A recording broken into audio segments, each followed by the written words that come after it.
2001 সালে মোল্লাপাড়া থানাতে একটি চাঞ্চল্যকর গণধর্ষণের ঘটনা ঘটে, যার ভিকটিম হচ্ছে পূর্ণিমা রানী শীল। মোট 11 জনের হচ্ছে সাজা হয়।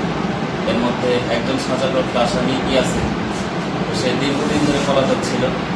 তো আমরা মোল্লাপাড়া মডেল থানা পুলিশ দীর্ঘদিন ধরেই তার ওয়ারেন্টটি আমাদের কাছে আছে এবং তাকে আমরা খোঁজাখুঁজি করছি।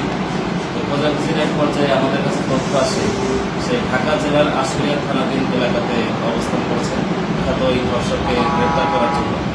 তো আমরা মোল্লাপাড়া থানা পুলিশ হচ্ছে এএসআই শাহাবুদ্দিন, এএসআই মাসুদ রানা এবং কনস্টেবল বিজয়, এদের সমন্বয় এসপি স্যারের নির্দেশ মতো আমরা ঢাকা জেলার আশুলিয়াতে তাদেরকে প্রেরণ করি। ঢাকা জেলার আশুলিয়া থানাধীন চারাবাগ এলাকায় অভিযান চালিয়ে এই কুখ্যাত সাজাপ্রাপ্ত যাবজ্জীবন সাজাপ্রাপ্ত গণধর্ষণের আসামি ইয়াসিনকে গ্রেপ্তার করি এবং গ্রেপ্তার করে আমরা তাকে হেফাজতে নিই এবং আজকে তাকে বিজ্ঞ আদালতে সুপর্দ করা হয়। টাকা